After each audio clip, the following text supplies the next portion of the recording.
ही एक अनिष्ट प्रथा आपल्या भारतीय समाजामध्ये अनेक प्रथा आहेत. त्या प्रथा आपण बघितल्या तर कुणावर ना कुणावर अन्याय करणारे असलेले आपल्याला दिसून येतात. आता बालविवाह ही प्रथा सुद्धा आपण बघितली तर मोठ्या प्रमाणावर लहान मुलं असतील किंवा स्त्रिया असतील त्यांच्यावर अन्यायकारक अशी ही प्रथा असलेली आपल्याला दिसून येते.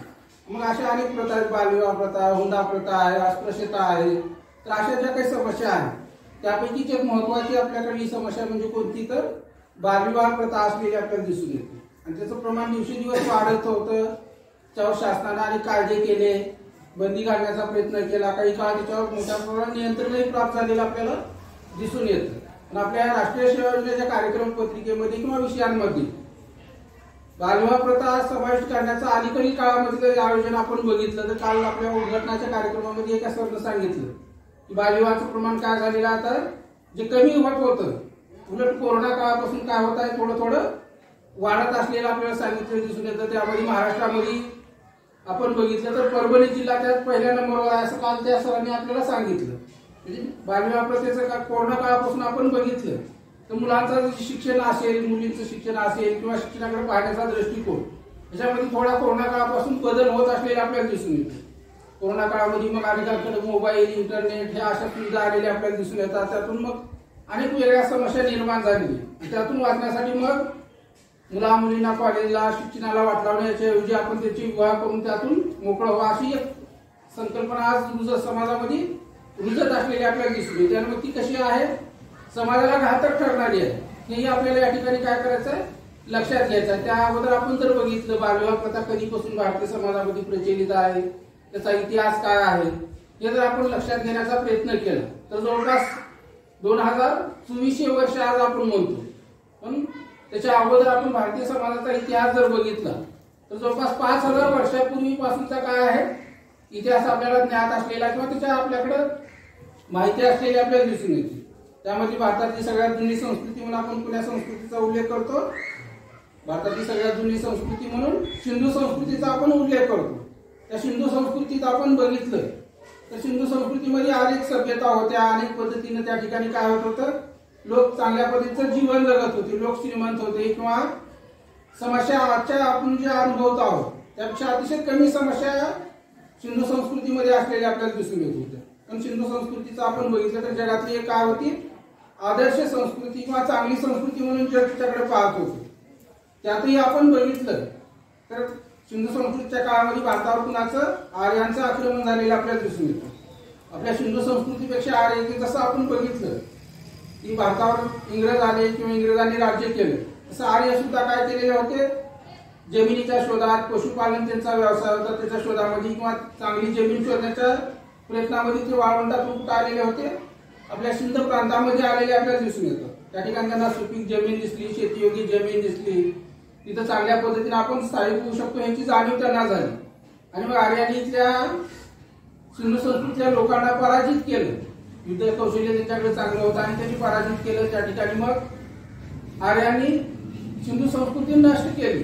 तुम्ही आता मोहजोडो नावाचा चित्रपट आपल्याकडे आलेला होता 2 वर्षाकडे, त्याच्यानंतर तुम्ही बघितलं तर त्या ठिकाणी कसं ते लोक आले, त्या ठिकाणी कशी संस्कृतीची संपुष्टात आली त्याचं दृश्य त्याच्यात दाखवलेलं आपल्याला दिसून येतं. आणि मग आर्य भारतात आले आणि त्या ठिकाणी मग आर्यांनी लोकांना पराभूत केलं किंवा काही लोक त्या ठिकाणी मग आपला जीव वाचवण्यासाठी तिथून त्या म्हणजे आता सिंधू संस्कृतीमध्ये आपण बघितलं मोहजोडो, हडप्पा ही शहरं होती. त्या शहरी संस्कृतीतून लोक कुठे गेले, आता आपण बघितलं अनेक लोक शहरामधले किंवा कुठलेही गुन्हेगार असतील त्याच्यावर गुन्हा सिद्ध झाल्यानंतर ते कुठे जातात, निघून जिथं लपता येईल अशा भागामध्ये जातात. तसं सिंधू संस्कृतीच्या काही लोकांनी काय केलं, आपला जीव वाचवण्यासाठी ते जंगलात किंवा अशा पद्धतीनं त्या काळामध्ये जंगलयुक्त प्रदेश मोठ्या प्रमाणावर होता. मग जंगलात गेले आणि मग ती पुढे आपण आदिवासी म्हणून त्यांची गणना करतो. म्हणजे अनेक वेळा तुम्ही जर तसं समाजशास्त्रीय दृष्टिकोनातून अभ्यास केला तर आदिवासी मूळचे रहिवासी असा उल्लेख केला. तर त्याचा जर इतिहास बघितला तर हे अशा पद्धतीने आर्य भारतात आल्यानंतर त्यांनी छळ केला आणि ही मग सिंधू संस्कृतीचे लोक जंगलात गेले आणि त्या ठिकाणी ते स्थायिक झाले. म्हणून आदिवासींना काय म्हटलं जातं, मूळ भारतातले लोक असा त्यांचा उल्लेख केला होता. तर अशा पद्धतीने त्या ठिकाणी मग ही सुरू झालं. आणि मग आर्य लोक आपण बघितलं तर जास्त कोण आलेले होते, पुरुष आलेले होते. आणि मग पुरुष आल्यानंतर आता पुढे समाज चालू ठेवायचा असेल किंवा पुरुषांची स्त्रियांची गरज आपण बघितली तर त्यातून मग या आर्य लोकांनी भारतातल्या स्त्रियांशी विवाह करण्यास सुरुवात केली. पुढे मग पुढचा थोडासा कालावधी लोटल्यानंतर भारतावर जसं आर्यांनी आक्रमण केलं, त्यांनी इथला प्रदेश जिंकला, तसं काही काळानंतर काय झालं, मोगल आलेले आपल्याला दिसून येतात. मोगलांनी पुन्हा भारतावर राज्य करण्यास सुरुवात केलेलं आपल्याला दिसून येते. आणि मग ह्या अशा बाहेरच्या लोकांनी येऊन इथं राज्य करण्यास किंवा भारताचा एकूणच इतिहास आपण बघितला तर बहुसंख्य काळ आपण काय झालेले आहोत, लोकांच्या पारतंत्र्याखाली राहिलेले आहोत. आर्य समाजाने काही काळ राज्य केलेलं आहे. पुन्हा मोगलांचं जवळपास 1000 वर्ष आपल्या भारतावर राज्य होतं. त्यामध्ये मग शिवाजी महाराजचा कालखंड हे असं आपण बघितलं तर त्यावेळेस काय होतं, परकीय लोक मोठ्या प्रमाणावर त्या ठिकाणी भारतीय लोकांचं शोषण करत होते. स्त्रियांची आबरूच त्या ठिकाणी आबरू लुटली जात होती. अशा या प्रसंगातून बाहेर निघण्यासाठी लोकांनी काय करण्यास सुरुवात केलं, मग जितक्या लवकर आपल्या मुलामुलींचे विवाह करता येतील. कारण आता त्याच्यामध्ये आपण बघितलं स्त्रीचं संरक्षण करणे ही कुणाची आपल्या भारतीय संस्कृतीमध्ये, पुरुष प्रधान संस्कृतीमध्ये काय केलं जातं, पुरुषांनी स्त्रियांचं संरक्षण करावं ही जाणीव असलेली. मग आता स्त्रीचं संरक्षण करायचं असेल, आई वडील आपण बघितलं तर जास्त काळ ती मुलीचं संरक्षण करू शकत नाही. एक तर ते वयस्क झालेले असतात म्हणा किंवा काय त्यांच्या वेगवेगळ्या जबाबदाऱ्यातून ते मुक्त होण्यासाठी प्रयत्न करतात. म्हणून जेवढ्या लवकर आपल्या मुलामुलींचे विवाह करून त्यांना त्यांच्या संसारात लोटता येईल तितक्या लवकर ते प्रयत्न करत असलेले आपल्याला दिसून येतात. आणि त्यामुळेच मग आर्य काळामध्ये किंवा आर्यकरणाच्या प्रक्रियेमध्ये जरी जास्त प्रमाणामध्ये बालविवाह प्रथा नसली तरी मोगल काळापासून मोठ्या प्रमाणावर काय झालेल्या भारतामध्ये बालविवाहाचं अनुसरण झालेलं आपल्याला दिसून येतं. मग बालविवाहाचं वय जर आपण बघितलं तर ती दिवसेंदिवस कमी कमी होत गेलेलं आपल्याला दिसून येतं. आता अनेक वेळा आपण जर बघितलं आपल्याकडं वेगवेगळ्या नातेसंबंधामध्ये विवाह आदर्श म्हणून पाहिले जातात. त्याच्यामध्ये आता आपल्या हिंदू संस्कृतीनुसार आपण किंवा हिंदू समाज व्यवस्थेमध्ये आपण बघितलं तर अतिमामी भावंडांचा विवाह काय केला जातो, चांगला समजला जात असेल किंवा आदर्श म्हणून जास्तीत जास्त प्रमाण आपण जर बघितलं. आता त्याच्यामध्ये तुम्ही धर्मानुसार जर त्याची विभागणी केली तर मुस्लिम धर्मामध्ये काय आहे, वेगळ्या नातेसंबंधातले विवाह आदर्श मानलेले, हिंदू धर्मामध्ये वेगळे मानलेले आपल्याला दिसून येतं. तर आपल्या हिंदू धर्मामध्ये अतिमामी भावंडांचा विवाह चांगला समजला, कारण दोन्ही कुटुंब अगोदरच एकमेकांना ओळखतात. विवाहातून कसे संबंध निर्माण होतात, म्हणजे कुटुंबामध्ये दोन व्यक्तीमध्येच होत नाहीत, पती पत्नीमध्ये संबंध निर्माण होत नाही तर दोन कुटुंबामध्ये संबंध प्रस्थापित होत असलेले आपल्याला दिसून येतं. आणि मग त्यामधून अतिमामी भावंडाचा विवाह आपण बघितला तर अनेक वेळा मग बहीण भाऊ त्यावेळेस त्यांना मुलं व्हायची असतात, एकदाच विवाह होतात किंवा अनेक वेळा विवाह झाल्यानंतर आपण बघितलं तर बहीण भाऊ काय ठरवतात, मला मुलगा झाला तर मी कुणाची मुलगी करणार, बहिणीची मुलगी करणार. आणि बहिणीला जर मूल झालं तर भाऊ काय म्हणतो, माझी मुलगी कुणाला देणार, बहिणीच्या मुलाला देणार. म्हणजे अतिमामी भावंडाचे विवाह मग त्याच्या जन्माच्या अगोदरच अशा पद्धतीने काय व्हायला लागले, ते बालविवाह ठरायला लागले. ते आपल्याकडे म्हणजे तशी म्हण सांगितली जाते की आईच्या पोटालाच त्या ठिकाणी कुंकू लावलं जायचं, त्यावेळेस विवाह ठरलेले. आणि चित्रपटामधूनही आपण तसं बघतो. आता तुम्ही ती मागे बघितला का नाही, आपल्या मराठीत एक चित्रपट आलेला होता आगडबम. आगडबम नावाचा अनेक चित्रपट बघितला असेल. जाणून स्त्री असते आणि तिचा विवाह तिच्या आईवडिलांनीच काय केलेला असतो, त्यांच्या जन्माच्या अगोदरच. म्हणजे ती दोघं मित्र असतात, ते म्हणतात की मुलगा कुणाला हो आणि मुलगी कुणाला हो, आपण दोघं काय होऊ, म्हणजे सोयरी पण आपण जुळवत असं म्हटलेलं असतं. आणि त्या ठिकाणी तो विवाह लावून दिला जातो. म्हणजे इतकं विवाहाचं वय जन्माच्या अगोदरपासून त्यांचे विवाह ठरत गेलेले आपल्याला दिसून येतात. मग आता ह्या बालविवाह प्रथेचे दुष्परिणाम काय आहेत हे आपल्याला लक्षात घेणं गरजेचं आहे. आता ही कारण किंवा बालविवाह प्रथा कशी समाजामध्ये प्रचलित झाली हा थोडासा इतिहास आपण लक्षात घेतला.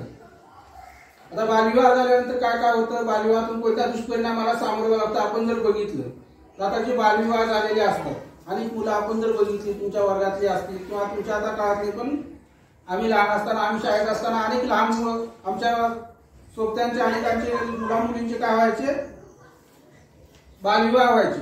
आता बालविवाह कशाला म्हटलं जाऊ शकतं, ह्या कायद्यानुसार जर आपण बघितले तर कायद्यानुसार मुलीचं वय 18 वर्ष आणि मुलाचं 21 वर्ष. तेही कायदा ज्यावेळेस तयार झालेला होता, हा कायदा बालविवाह प्रथेचा कायदा आपण बघितला तर 1929 साली म्हणजे इंग्रज शासनाच्या काळामध्ये सहमत झालेला. त्या काळामध्ये आपण बघितलं तर लोकसंख्येचं त्या ठिकाणी तेवढी समस्या नव्हती. त्या काळामध्ये मग सुरुवातीला हा जो कायदा केलेला आहे बालविवाह प्रतिबंधक कायदा 1929 ला, त्यावेळेस मुलीचं वय 15 वर्ष आणि मुलाचं वय 18 वर्ष असं ठरवण्यात आलेलं होतं. त्याच्यात पुन्हा दुरुस्त्या 1978 साली दुरुस्ती केलेली आहे. अगदी अलीकडल्या काळामध्ये 2006 मध्ये त्यामध्ये दुरुस्त्या करण्यात आलेल्या आपल्याला दिसून येतात. आणि पुन्हा पुन्हा विवाहाचं वय वाढवण्यात आलेलं आपल्याला दिसून येतं. आता अशा खेळण्या बागडण्याच्या वयामध्ये जर मुला मुलींचे विवाह लावले तर ती मुलं मुली काय होतात, शिक्षणापासून वंचित राहत असलेले आपल्याला दिसून येते. पुन्हा भारतातलं आपण हवामान बघितलं, एकूणच आपण परिस्थिती बघितली भारतातली. अनेक देशांमध्ये आपण लोकसंख्या वाढवण्यासाठी ते त्या शासनाला प्रयत्न करावे लागतात आणि आपल्या भारतातलं हवामान हा आता भूगोलचे सर आहेत ती दोघंही त्यांना माहित आहे की उष्ण दमट हवामान म्हणतो आणि हे हवामान कसं आहे आपल्या भारतातलं लोकसंख्या वाढीस पोषक असलेलं आपल्याला दिसून येतं. आता त्याचं एक उदाहरण म्हणून आपण जर बघितलं आता मुली नाही किंवा इथं आपण बघितलं तर अगदी 12-13 वर्षामध्ये आपल्याकडल्या मुली काय होतात म्हणजे वयात येणं असं आपण त्याला म्हणतो. आणि त्या काळापासून जर आपण त्यांचा पाळणा किंवा त्यांना मुलं जन्माला घालण्याचा प्रयत्न केला तर जवळपास वयाच्या किती वर्षापर्यंत मुलं आपण जन्माला घालू शकतो, तर स्त्री पुरुषांचे 40-45 वर्षापर्यंत मुलं, म्हणजे जवळपास आपला जो प्रजननाचा कालावधी आहे तो 12-13 वर्षापासून सुरू होऊन कुठं 45 वर्षापर्यंत. आणि मग आपल्या भारतामध्ये लोकसंख्येचं आपण बघितलं पूर्वी मनोरंजनाची साधनं नव्हती, टीव्ही मोबाईल अशा काही साधनं नसल्यामुळं लोकसंख्या वाढवणं हेच मनोरंजनाचं साधन म्हणून लोक त्याच्याकडे पाहत होते आणि 10-12 मुलं काय करत होते जन्माला घालत होते. बालविवाहामुळे काय झालेली होती, काय विशिष्ट कालावधीमध्ये आपण जर बघितलं भारताच्या तो लोकसंख्या वाढण्यास कारणीभूत कोणता घटक ठरलेला होता, बालविवाह प्रथा हा घटक सुद्धा कारणीभूत ठरलेला आपल्याला दिसून येतो. म्हणून शासनाने काय केलेलं आहे, बालविवाहाचं वय वाढवण्याचा प्रयत्न केलेला आपल्याला दिसून येतो. 15 वरून 18 का केलेला मुलीचं वय, तर त्याचा जो प्रजननाचा कालावधी आहे तो वाढवता यावा.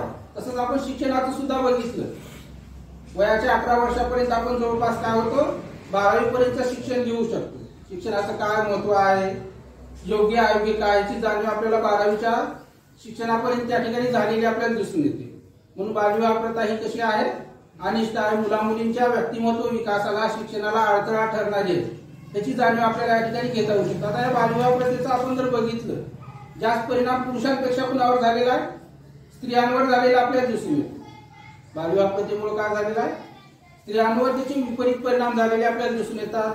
आता त्यामध्ये आपण बघितलं जसं आता 12-13 वर्षामध्ये स्त्रिया वयात येतात असं आपण सांगितलं आणि त्या काळात त्यांच्यावर जर आपण मातृत्व लादलं तर त्यांच्या शरीराची जी वाढ होणारी असते, 12-13 वर्षाची मुलं म्हटली की आपली कितवी 8वी-9वीची मुलं आपण धरू शकतो. 8वी-9वीच्या मुलाचं त्या वयामध्ये विवाह झाल्यानंतर त्यांची उंची वाढत नाही, त्यांचं वजन वाढत नाही, त्यांच्यावर संसारिक जबाबदारी पडल्यामुळे त्यांच्या शरीराची काय होते जी वाढ असते ती खुंटत असलेली आपल्याला दिसून येते. आणि त्यातही मग 1-2 वर्षामध्ये त्यांच्यावर जर मातृत्व लादलं तर ते मुलंही काय होतात म्हणजे सुदृढ जन्माला येण्याच्या ऐवजी कुपोषित किंवा अपंग अशा पद्धतीची मुलं जन्माला येत असलेली आपल्याला दिसून येतात. जिथं जिथं बालविवाहाचं प्रमाण जास्त आहे तिथलं जर आकडेवारी आपण बघितली तर काय आहे, माता मृत्यू किंवा बालमृत्यूचं प्रमाण तिथं कसं आहे अगदी जास्त असलेलं आपल्याला दिसून येतं. म्हणून बालविवाहातून स्त्रियांच्या जीवनावर त्याचा विपरीत परिणाम होत असलेला आपल्याला दिसून येतो.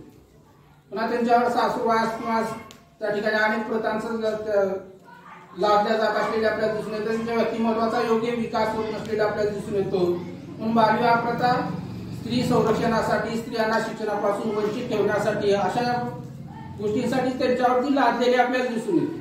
तर बालविवाह प्रथा त्याचे दुष्परिणामही समाजात मोठ्या प्रमाणावर झालेले आपल्याला दिसून येतात. किंवा बालविवाह प्रथा रोखल्यामुळे काय झालेलं आणि बालविवाह प्रथा चालू होती त्यामुळे कोणते दुष्परिणाम समाजावर झाले याचाही आढावा आपण जर घेतला तर बालविवाह प्रथा रोखल्यामुळे काय झालेलं आहे, आज प्रौढ विवाह किंवा प्रौढ विवाह करणाऱ्या मुला मुलींची योग्य विवाह जोडीदार निवडता येत नसलेले आपल्याला दिसून येतं. आज आपण बघितलं तर अनेक बालविवाह न केल्यामुळे मुलींना शिक्षण दिलेलं आहे, त्यांचं योग्य संगोपन केलेलं आहे. पण आज अशाही समाजामध्ये आपल्याला दृश्य दिसून येते की शिकलेल्या मुली मोठ्या प्रमाणावर आहेत, त्यांनी उच्च शिक्षण घेतलेलं आहे आणि त्यांना त्या शिक्षणाचा किंवा त्यांच्या योग्यतेचा काय मिळत नाही, जोडीदार मिळत नसलेला आपल्याला दिसून येते. पण अनेक पालक प्रौढ विवाहाचे किंवा बालविवाह न झाल्यामुळं आमच्या मुला मुलींची काय होत नाही, विवाह जुळत नाही, कारण योग्य आम्हाला काय मिळत नाही.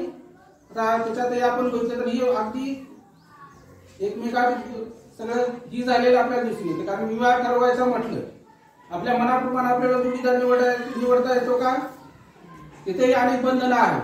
वर वधू म्हणून आपल्याला निवड करायची असली तर कुण्या व्यक्तीची करावं लागतं, आपल्याला आपल्या धर्मातल्या आपल्या जातीतल्या वर वधूची निवड केली पाहिजे असे बंधन असलेले आपल्याला दिसून येते. तर अनेक जातीमध्ये आपण बघितलं मुली चांगल्या शिकलेल्या असतात, मुलांचं प्रमाण त्या जातीमध्ये कसं असतं शिक्षणाचं अतिशय कमी असतं.